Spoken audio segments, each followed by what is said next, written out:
मेरे बच्चे, आज मैं तुमसे उस चीज की बात करने आया हूं जो हर इंसान के जीवन में सबसे ज्यादा जरूरी है, पर सबसे ज्यादा नजरअंदाज भी वही की जाती है। जीवन का संतुलन, द बैलेंस ऑफ लाइफ। तुम्हारे पास सपने हैं, मेहनत है, चाहत है आगे बढ़ने की, लेकिन जब यह सब संतुलन के बिना होता है तो वही सफलता थकावट बन जाती है। जब मन किसी एक चीज में इतना डूब जाए कि बाकी सब फीका लगने लगे, वही असंतुलन की शुरुआत है।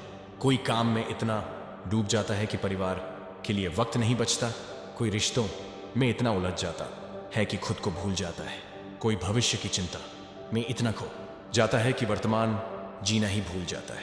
प्रिय, याद रखो, जहां मन अटका रहता है वहां शांति नहीं बसती, और जहां शांति नहीं वहां सुख टिक नहीं सकता। जब अर्जुन युद्ध भूमि में विचलित हुआ तो मैंने कहा था, योगस्थ कुरु कर्माणि, यानी संतुलित होकर कर्म करो। जीवन के हर क्षेत्र में योग का यही अर्थ है, ना अत्यधिक आसक्ति, ना अत्यधिक दूरी। जब तुम किसी चीज को संतुलन के साथ करते हो तो वही साधारण कर्म योग बन जाता है। सफलता चाहिए पर शांति भी चाहिए, प्यार चाहिए पर स्वतंत्रता भी, काम चाहिए पर आराम भी। यही जीवन का मध्यम मार्ग है, वही तुम्हें भीतर से मजबूत बनाता है। आज हर कोई हसल कल्चर में फंस गया है, सुबह से रात तक दौड़, और फिर रात को वही सवाल, मैं खुश क्यों नहीं हूं? क्योंकि तुम केवल डूइंग मोड में हो, बीइंग मोड में नहीं। हर समय आगे बढ़ने की चाह में तुमने ठहरना छोड़ दिया है। याद रखो प्रिय, जो थमता है वही देखता है, जो देखता है वही समझता है। इसलिए कभी कभी रुकना भी आवश्यक है। ये कमजोरी नहीं, ये चेतना है। किसी रिश्ते में भी संतुलन जरूरी है।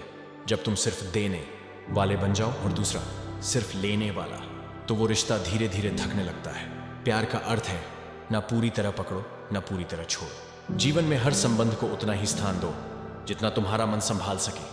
बाकी का हिस्सा मुझे सौंप दो, क्योंकि जब तुम मुझे भरोसे में रखते हो तब जीवन का हर भार हल्का लगने लगता है। कर्म करो लेकिन फल की चिंता मत करो। यह सिर्फ एक उपदेश नहीं, यह बैलेंस का सबसे बड़ा सूत्र है।